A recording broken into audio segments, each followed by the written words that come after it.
Hi, and welcome to the Andrew Vid podcast. Today, I want to be a beacon of light. I want to welcome you all, and thanks for watching in. And I want to be a beacon of light to persons who may feel that life is not fair and things are always not so good on their side. I have a presentation to share with you, and I trust that you will enjoy it. Please be sure to leave a comment or like if it was valuable to you, and let's dive right in.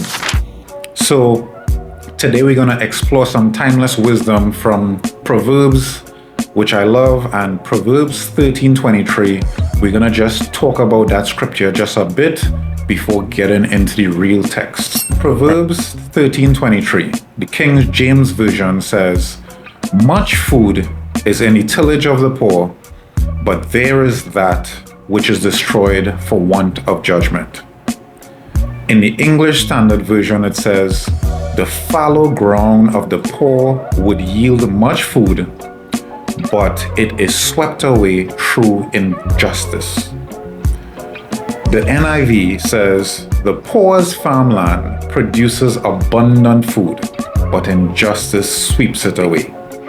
And I'm sure that you could probably feel where I'm getting to already, which is that there's so much potential, there's so much abundance, and there's so much food, but it's being swept away, it's being destroyed because we may lack judgment or there may be injustice.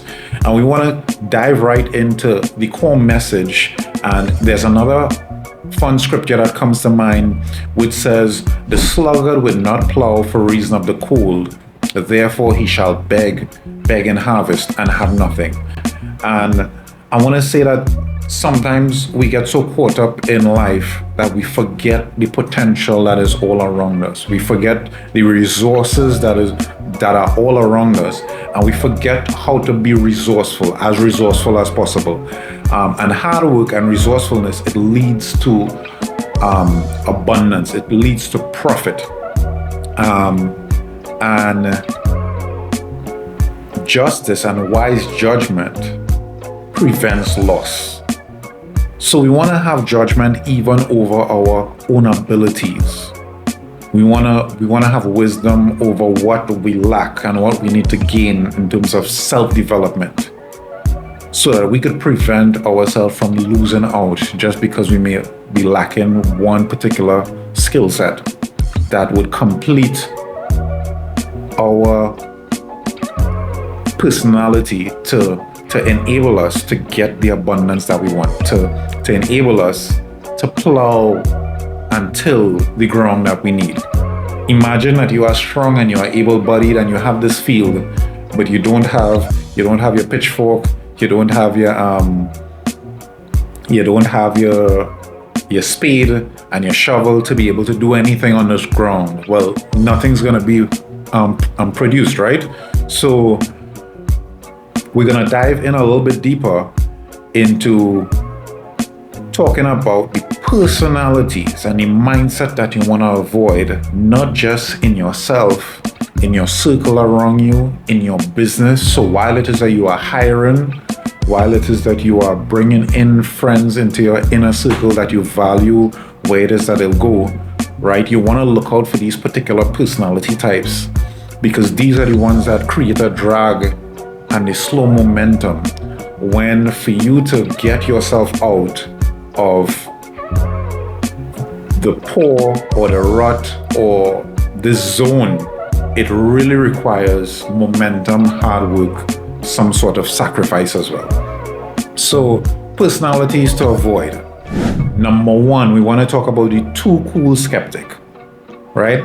So I'm too cool to hustle, I'm too cool to grind, I'm just there, I'm just gonna look professional, I'm gonna look good, and I'm also a skeptic. So I'm negative upfront, right? You give me the plan, or let's just say like the idea, and I say, I don't think that's gonna work.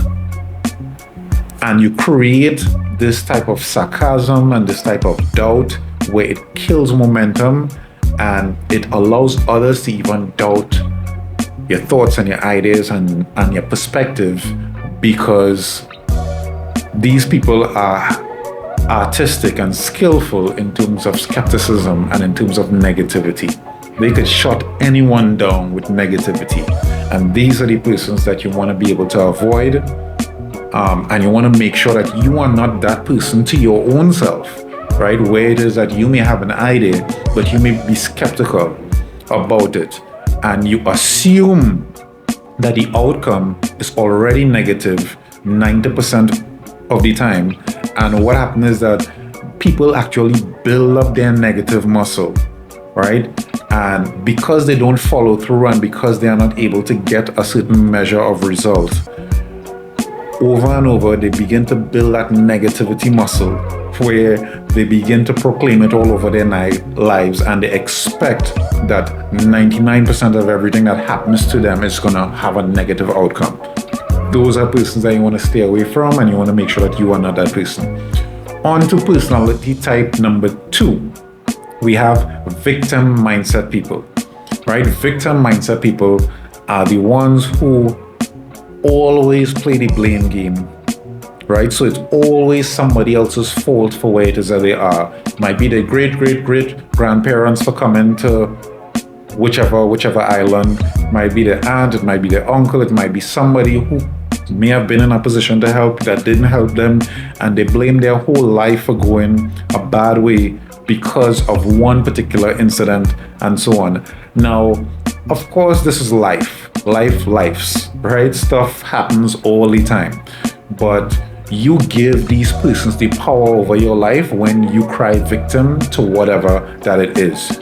So victim mindset people, they always need help, right? They are always draining energy and they lack initiative, right? One of the impacts of it is that it reduces the morale within yourself and your team, and it hinders progress. Because after you go and overcome all those negativity, imagine having to hold someone else's hand and drag them through the mud as well.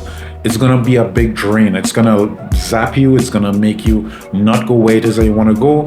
And a lot of persons, by just associating with victim mindset people, they actually get themselves into that mindset as well and become a victim of the victim mindset people, right? So again, persons who are like that, they need to be able to change and begin to get grateful for everything that you have.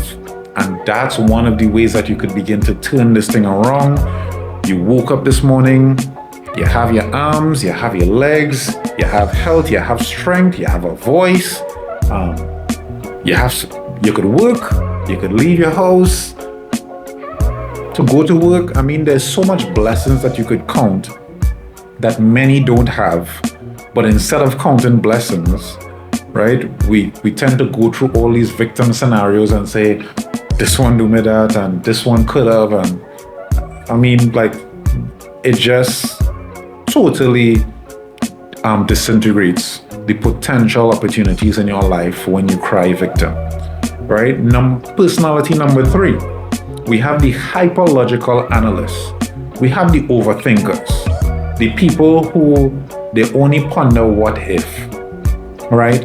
And they overanalyze and they get stuck on what if this happens, what if that happens, what if it doesn't work out, what if the building falls on your head while it is walking down the road, like what if a plane drops out of the sky and falls directly on your house, what if you hit a pothole and all 4 tires burst all at the same time.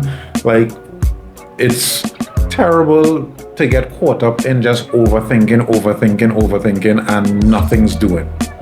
So you want to replace the what if persons and the paralyzed persons with the let's go persons. Let's go prove it right. Let's go prove it wrong. Let's go do something. Let's go ask. Let's go find out. Let's get it done. Those are the type of persons that you want to align yourselves with, and you want to also be that person. Not the person to just question. Hey, let's go ask some questions. Let's go find out from somebody else. Let me not speculate that that's a bad business to be in. Let me go ask somebody who's in that field. Let me not speculate and say, what if I fail? Let me ask somebody, right? Talk to somebody All right, so you want the persons who are able to act, not the person who is delaying a lot of action, and sometimes 3 months pass, 6 months pass, 2 years pass, they're still stuck in the same place. They had a business plan like 5 years ago and nothing has been done about it because they didn't act or get anywhere because they've been only thinking about it. It's only been circling in their mind for the last few years, right? So the hyper logical analysts, the overthinkers, you want to stay away from them as well.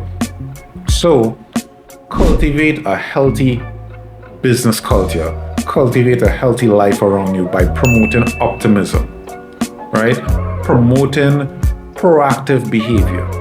So I'm gonna be like proactive. I'm not gonna wait until I'm in a slump or in a rut.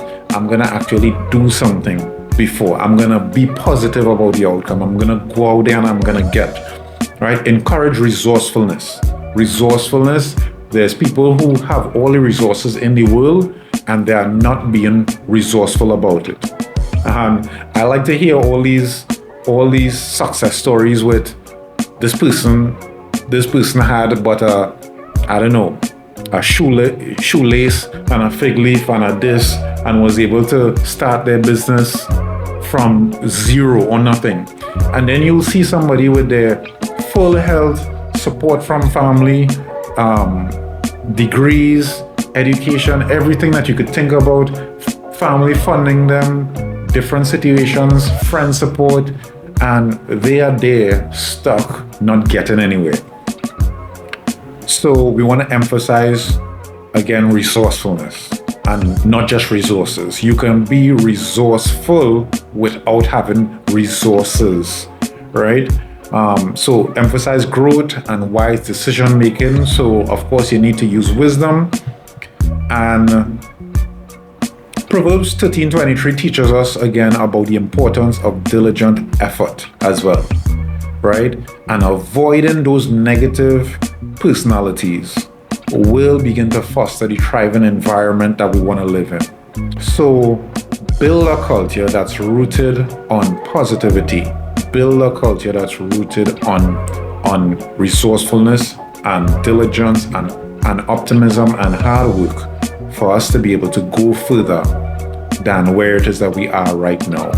We don't want our fallow ground to be producing, to be able to produce, and it's not producing anything. So because it says much food is in the tillage of the poor. So there's much to be had. There's much in our hard work. There's much in our fields of potential. And we need for it to realize its potential and make sure that we are able to produce the levels of abundance that we want to produce. Stay blessed. Remember to tune in, and we'll see you again. Peace out.